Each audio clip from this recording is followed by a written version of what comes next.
Okay, so I believe we're back in the building.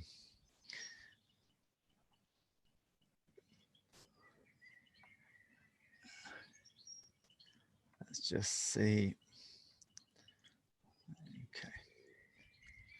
I'll put this, please turn your sound on your YouTube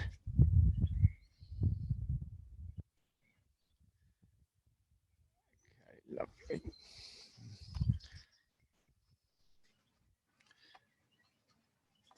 I'm going to copy that. I'm going to put it in the comments. Copy.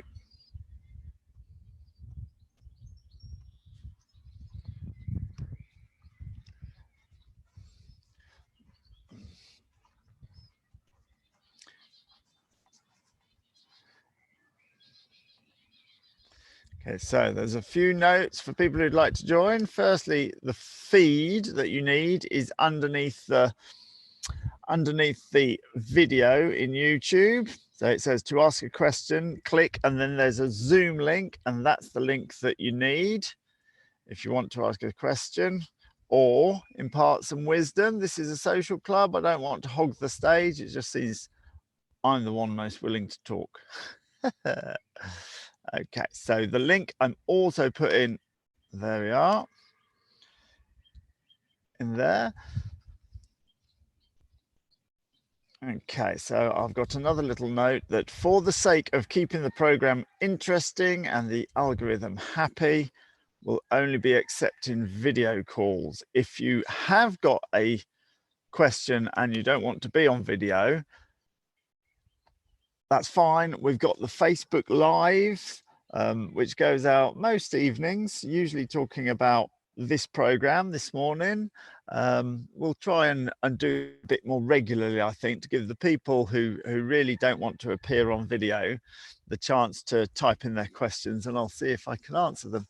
The YouTube, however, I was watching it back. A couple of people over the past few days opted not to show their video.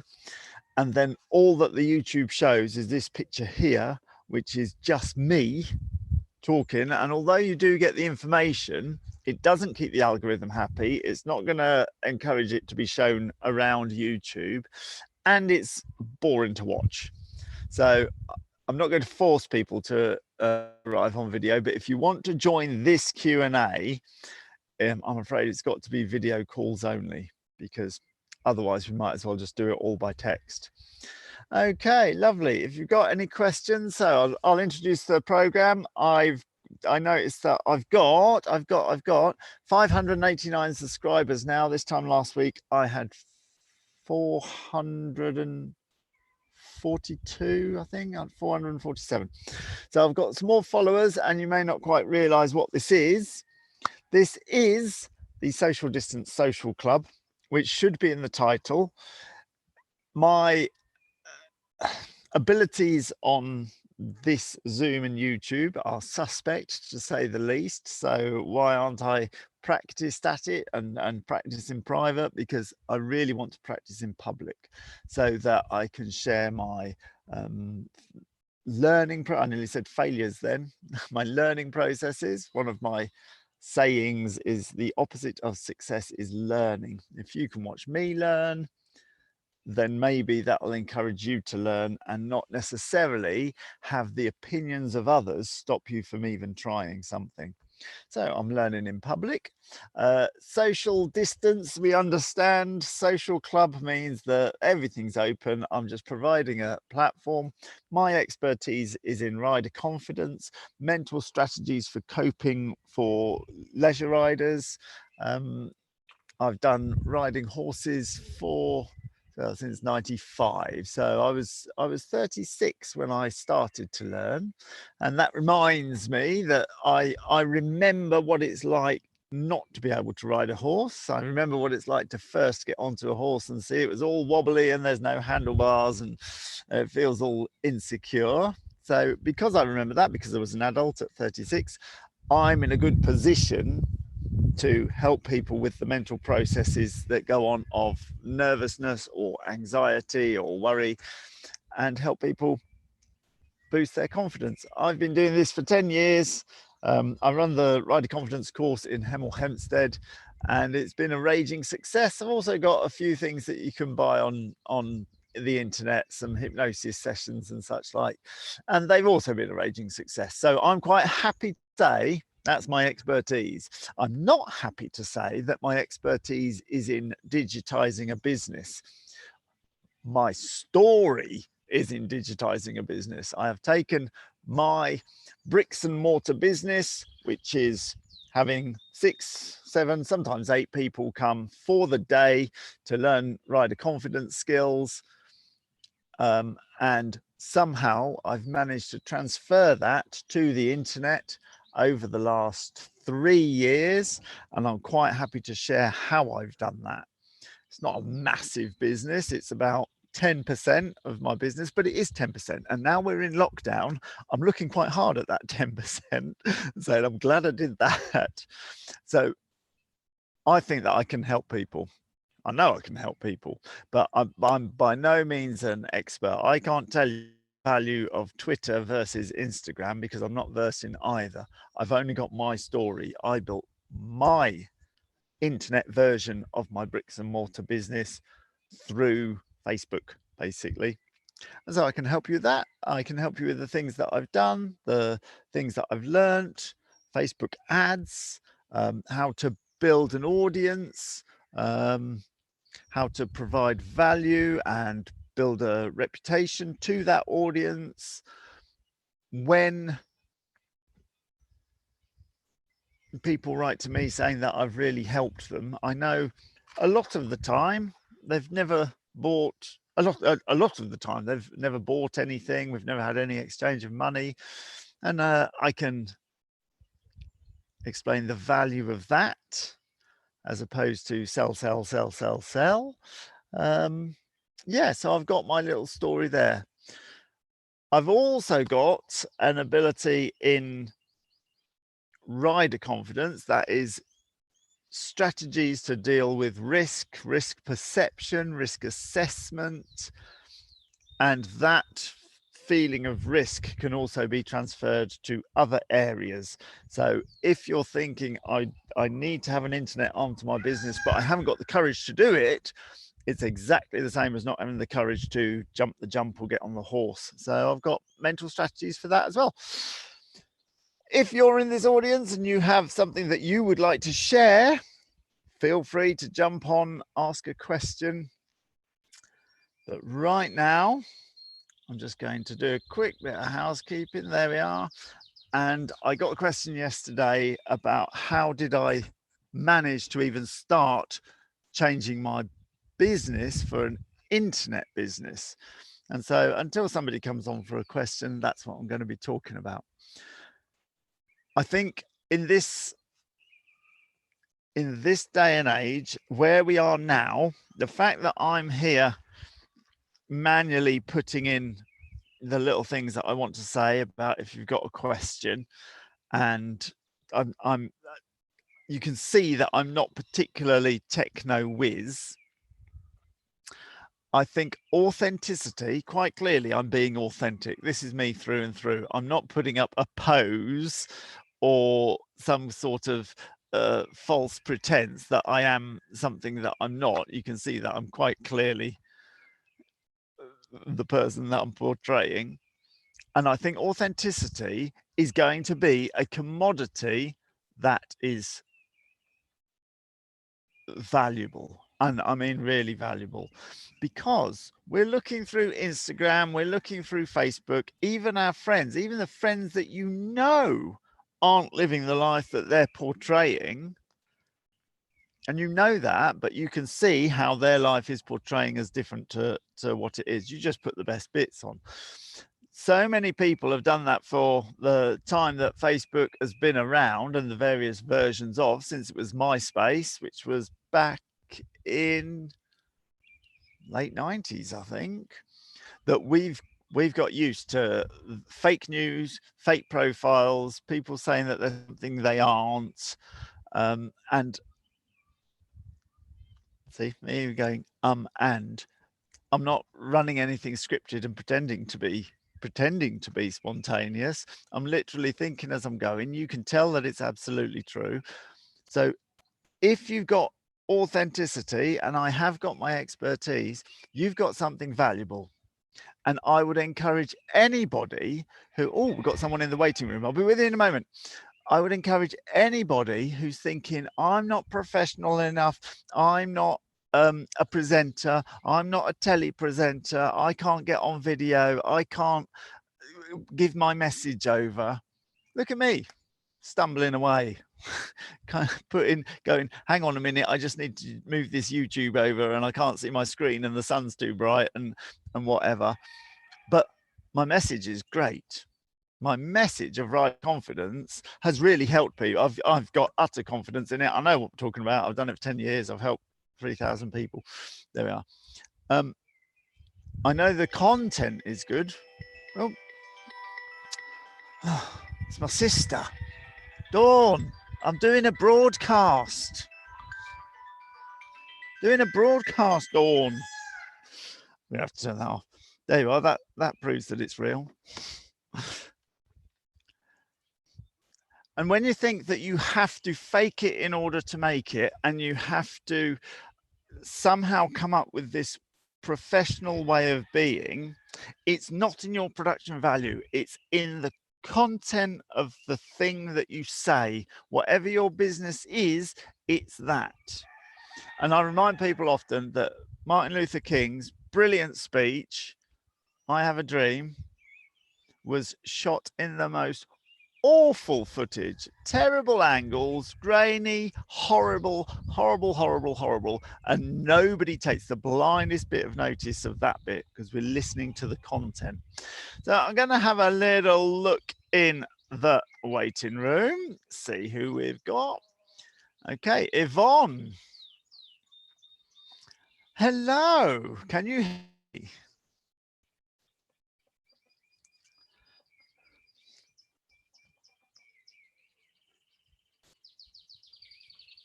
Can you hear me? Say something and maybe I can hear you. Hello. You're looking confused.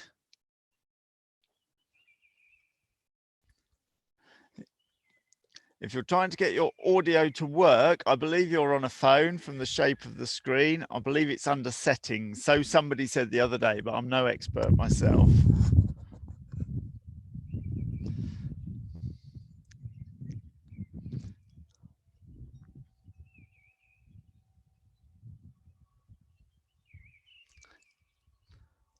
Nice picture. There we go. You found it. It says Yvonne's iPad is connecting to audio. We got a little tick. I think we're there. Woo! So, Yvonne, before you forget, anybody else who's got an iPad and is going to go through this for my own education, what was the process to get your audio to work then? I tapped the screen. Yeah. And then up the top, there was some earphones. Yeah. Earphones.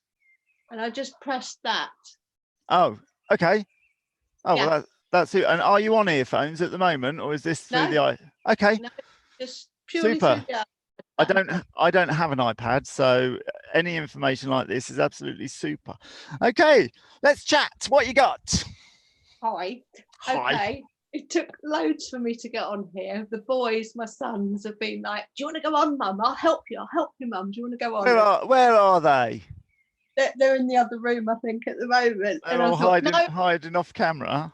I don't know. I've got to do this myself. I've got to learn this techno stuff like you. So anyway, I tried to click on the link and nothing was happening. Yeah. So eventually managed to copy the link. Just copy. Yes, because let me just have a quick look. The link that's in the title, sorry to interrupt you, Yvonne, but the link that's in the title doesn't seem to be a clickable link. But the link that's in the chats does seem to be a clickable link. So if anybody's having, I'm the one, Carl, who's never been able to chat with you live. The sons have looked at it every way, which way. I can only do the comment after the fact. But they're still looking into that for me because they do YouTube all the time because what's your they're surname, Yvonne? wrestlers. They're wrestlers, so they've got their own YouTube channel, so they know a lot more.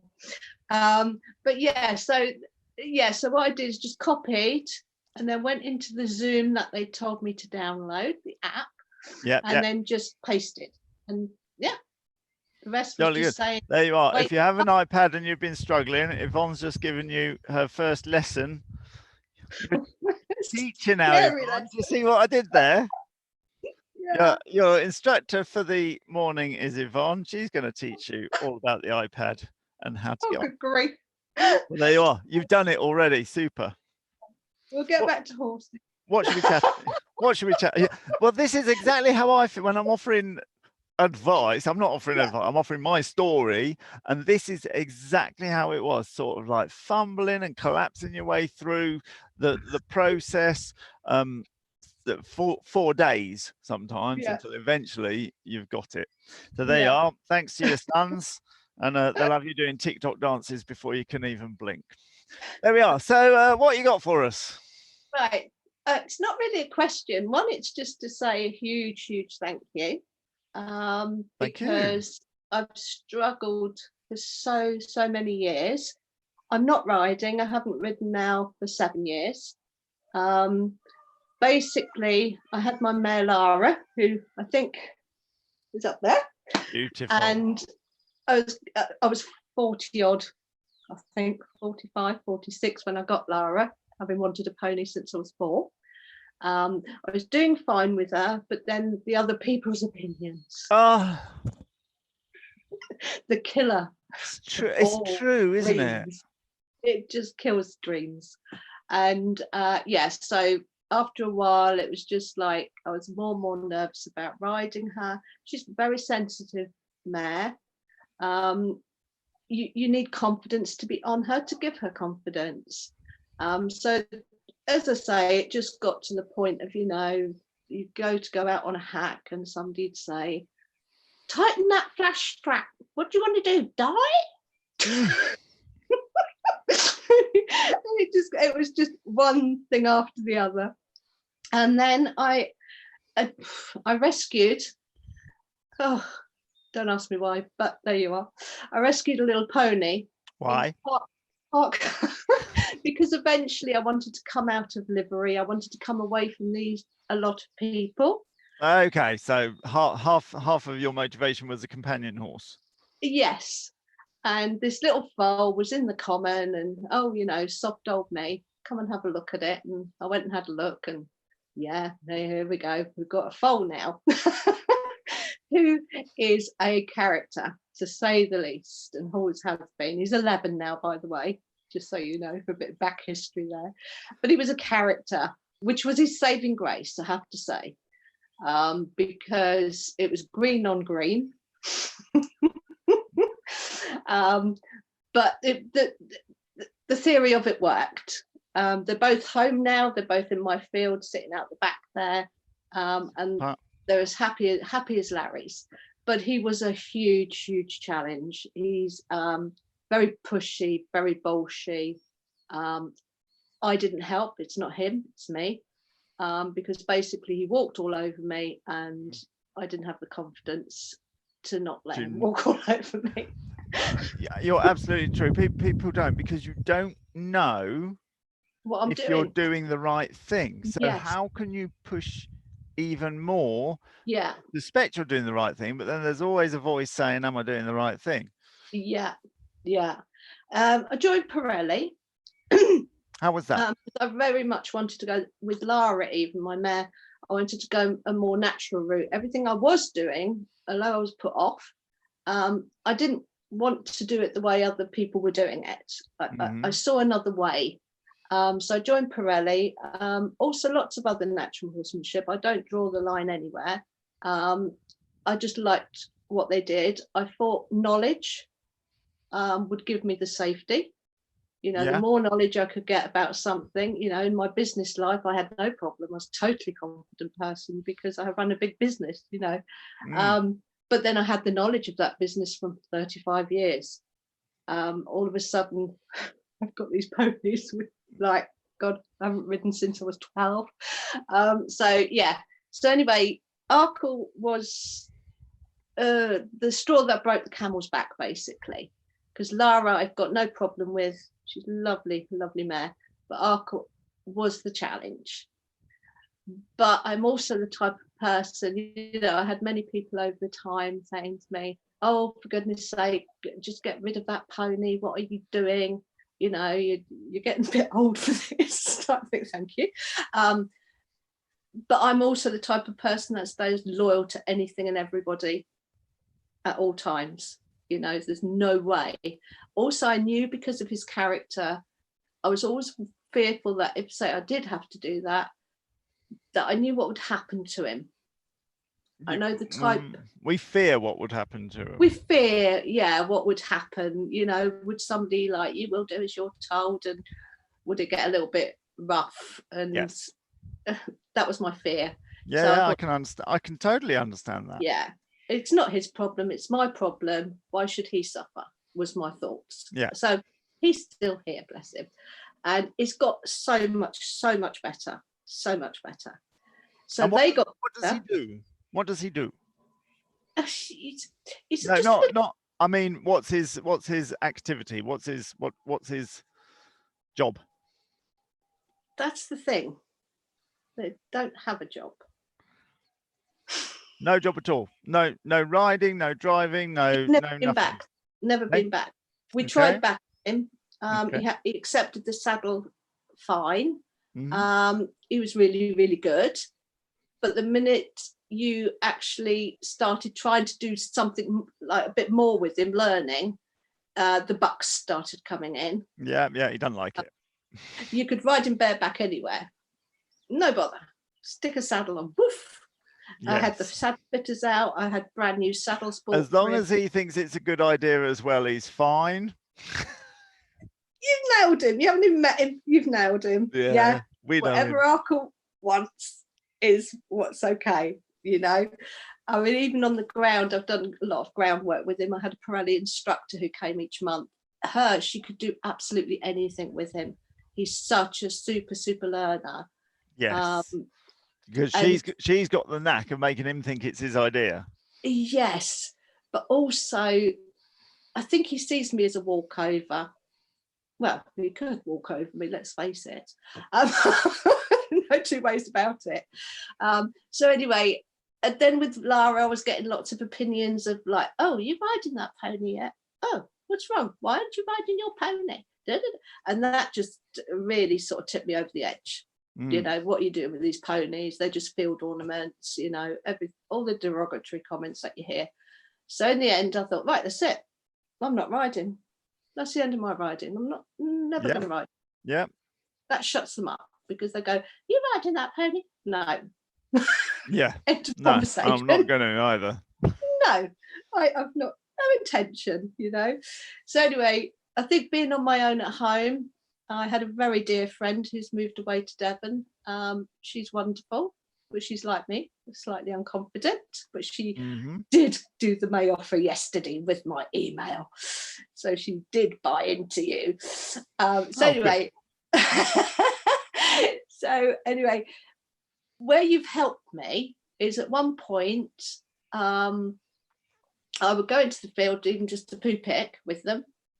And that would like, away I'd go, you know, and sometimes if Arkle got too close or he came at me looking a little bit ears back, I would freeze or I'd always have an exit.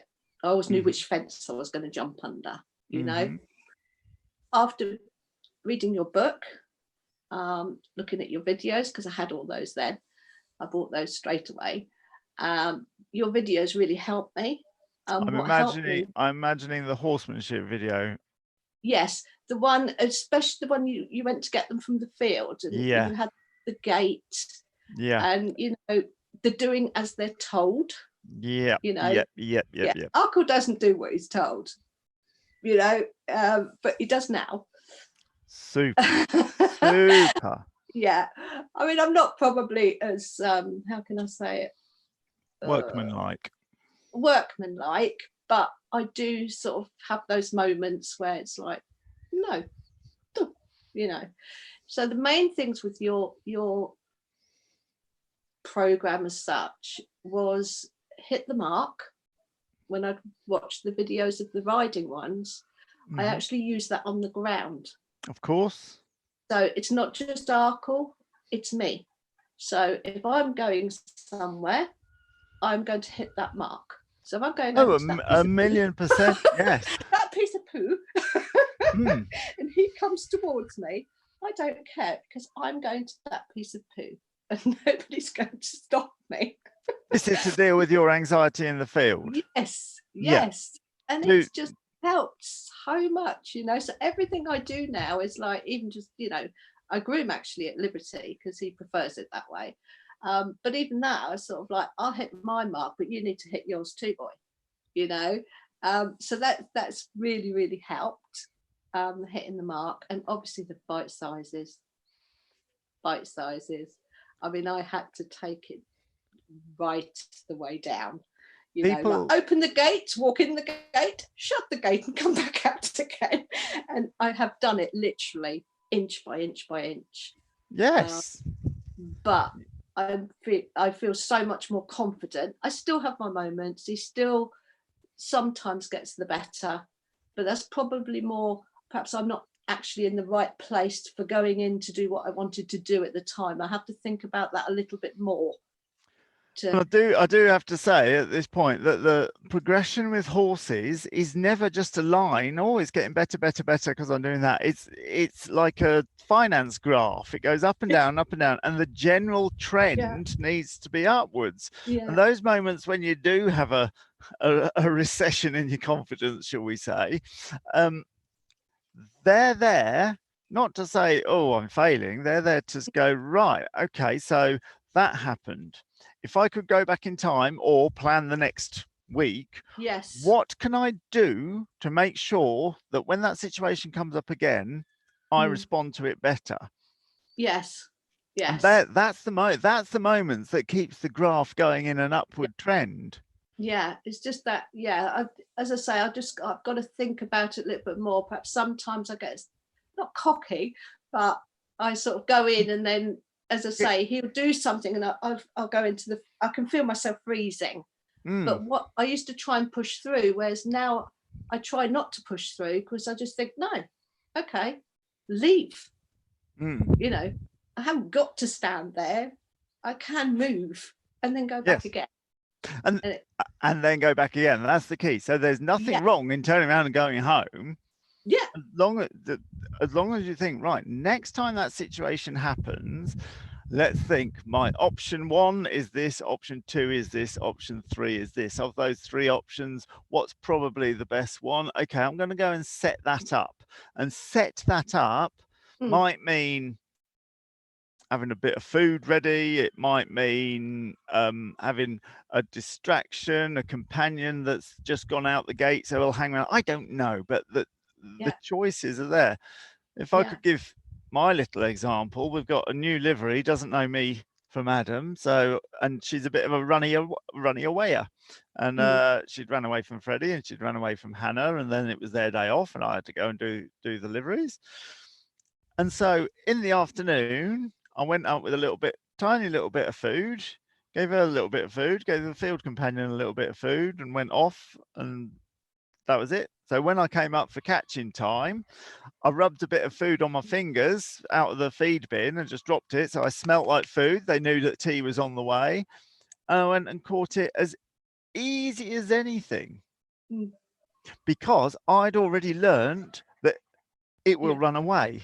Now, it hadn't run away from me, it had run away from Freddie, but Freddie's a 6 foot thin chap. I'm a 6 foot thin chap, not as thin as he, and there we are. So it went wrong. I came up with we came up with all the idea because we were talking about it in the yard. We were like, well, should we bring Worsley in first? Well, no, I tried that and it didn't work, says Hannah. And okay, then, well, what I'll do, I'll just nip up and give them a bit of food for no reason at all now. Yes. Yeah. Because everybody, when they do the catching thing, obviously through Pirelli, I think that's the annoying part, Carl, and it gets a bit frustrating at times, which I've got to stop doing, is I have studied for 10 or 12 years. Everything to do with horsemanship. I think I've read every book and seen everything. I've been to every clinic you can absolutely imagine. So so it's not, I'm going to just, excuse me for interrupting, it's yeah, not a lack of knowledge. No. Is it conflicting knowledge? No. Super. No, it's not conflicting, because I've looked at so many varieties of it. I know almost what's right and what's wrong. So it's application. Yes, it's just it's that. It's not the knowledge.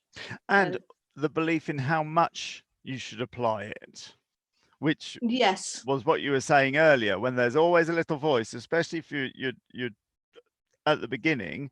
Like I had a horse and I was trying to learn the Western sliding stop.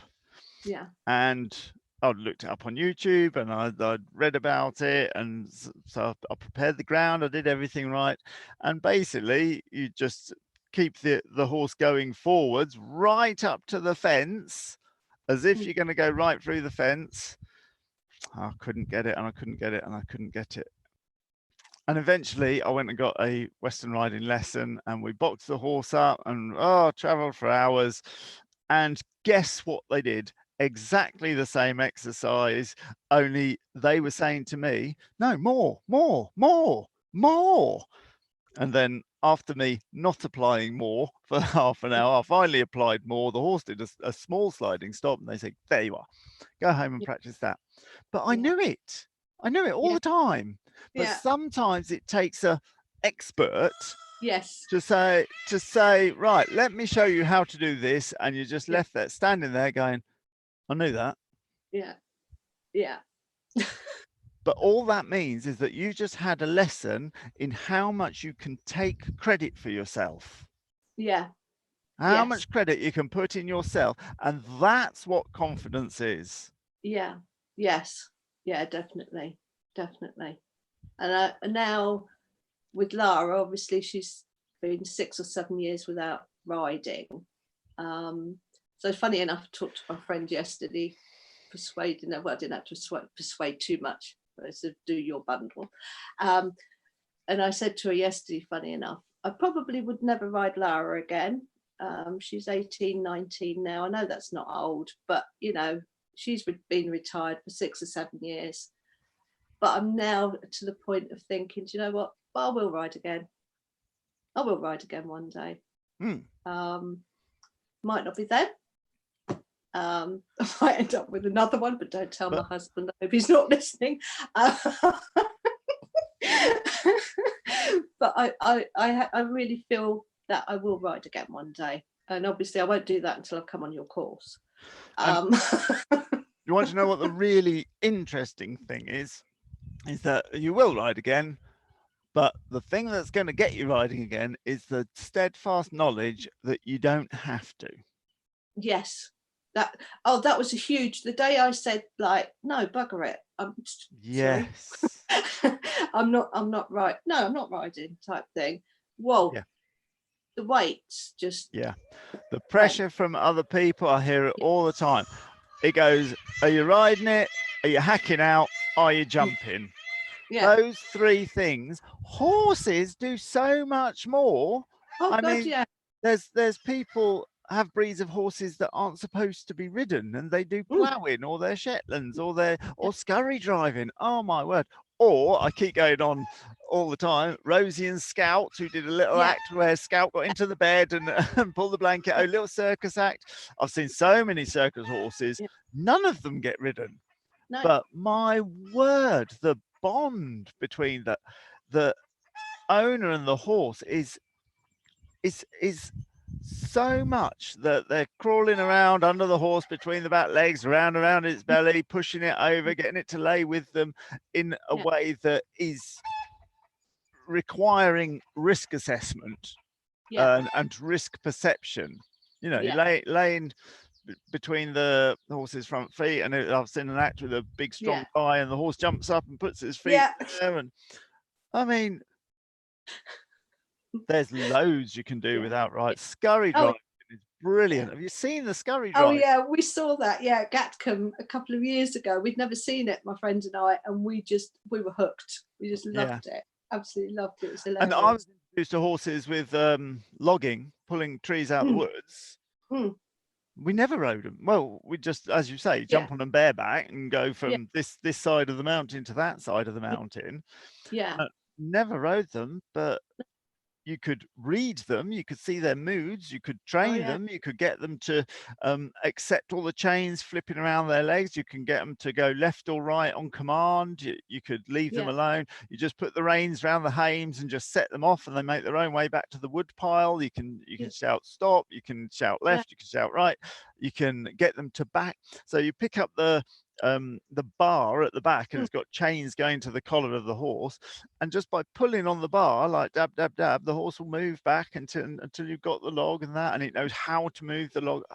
it's it's horsemanship to the nth degree. oh, yeah, yeah. I mean, I love Don't even get on them. Liberty. I Don't get mean, on I them. don't just groom them, but obviously with Lara, I'll play with her more at Mm. Liberty. I try with Arkle, but I'm still not there yet. But with Yeah, Lara, but I play a lot with Liberty with Lara, because she just likes it. yeah, So we do have a lot of play time. But as I say, I've got that going on. yeah. I just wanted to come on just to say, thank you. The Very, very. thank you for saying thank you. I'm deeply honoured that people are taking what is very simple philosophy, super simple. There's not many rules, No. but it's how people apply them. And Yeah. people write to me saying that they're having this problem with this horse or that horse, and they're whatever. And my usual response is, "Are you having fun? Yeah. Are you having fun?" You can have a really difficult horse and you might be working on it. I mean, some of these rescue cases, they're never going to be right, No. but there's been a gradual improvement, and the owner of that rescue horse is so delighted Hmm. because he or she is going, this horse, you wouldn't, you used to not be able to even get near it, and You're, now it comes in and washes its feet and it's quite happy and it likes this little scratch behind its ear, and the joy that they have in, yes, it's a field ornament, but the joy that they have in it mm, is incredible. So yeah. if you're not having fun in the process, Yeah. then maybe horses aren't for you, Yeah. or you need to change your mind to have fun in the process. Yeah. Yeah. Yeah. And the problem with everybody else on the livery yard going, are you jumping yet? Are you hacking yet? Are you riding it yet? Is it sucks that joy out of it. But let's face it, we don't have to have them at all. No. No. You don't have to have a cat. What use is No. cats? What use is a cat? None at all. Except we like to have them. And if you've got a little Yeah. trick with, if you can interact with your animals that makes you happy, if you could then use that to help somebody else, and there's plenty of Mm, people that don't ride their horses and want yeah. to get through the gate or whatever, and you're in a position where you've seen this working, you can Yeah. help people, and it's just progress and having fun. Are you Yeah. progressing? Are you having fun? And that's for me the essence of horses in Yeah. whatever you're doing. Yeah. Well, I'm definitely progressing. I'm definitely having fun now. I lost the fun for a while. Although, having said that, as I said at the very beginning, Arkle's saving grace is always, for everything he did wrong, he always made us laugh. Yeah, Because he just gets up to no good sometimes, and you can't help but laugh. But yeah, just a huge thank you. But I just hope more pleasure. people find you that perhaps aren't going to ride and don't want to ride.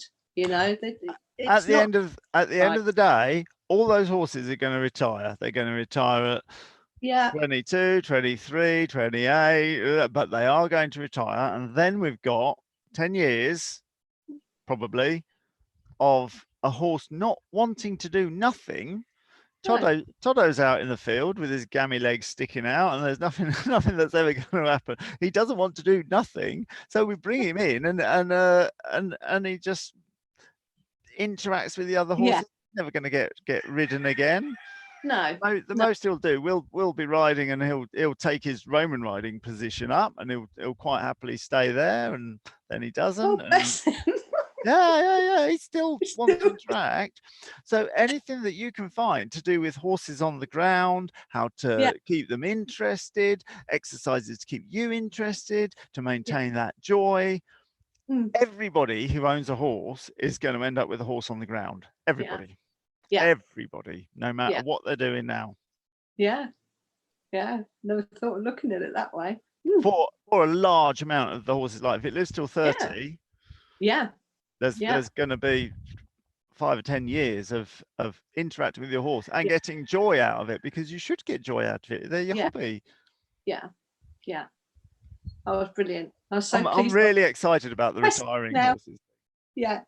So pleased I pressed my little paste and copy and all of that now. Thank you so much. Absolutely smashing. Lovely to talk to you. And let's say hello to your sons for getting you on. Thank them very much. I will. Thank Lovely. you so much. Nice to talk to you, Yvonne. See you later. Have fun. And you.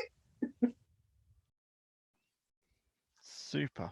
Let's just check the comments. Is anybody watching? Did anybody bond with that particular session? Lovely. Okay, so I'm going to briefly carry on with conclude what I was saying about the learning process of getting your business onto the internet, how I did it. So what Yvonne was saying there was that the people around you rob your confidence, saying, can you ride a horse? Are you jumping yet? Are you riding yet? Are you hacking out yet? That's a favorite one, because they want you to lock into their thing and then for them to have a bigger status than you. When you're contemplating first going on YouTube, first giving a bit of advice, first finding your audience, trying to build your audience so that you can give your message, it's exactly the same. People around you will be saying, why are you doing this? People did it to me. I said, you're a horse riding instructor. What? Why are you going on the internet telling people that a horse needs to learn and to watch out for the other people at their yard? Why are you doing that? And ultimately, it's because you have to move with the modern world. Here we are in lockdown, and people around you will deviate you off your mission. And if you're feeling slightly uncomfortable in the first place, far too easy to listen to them. So that's what we're going to end on. You've seen me just being a normal chap, doing a bit of internet here and there. The people who wanted to stop me stopped me, but they didn't, or tried to stop me, but they didn't stop me. And here we are. I'm 3 years down the line. It's only been 3 years since I did my first video. I can count the videos, probably about 200 videos. And here we are. I've got you watching me. There we are. Thank you very much for joining. If you're joining on the replay, put some comments underneath, keep a conversation going. The Social Distance Social Club will be back at 11 o'clock tomorrow. Thanks very much. Bye. End that there.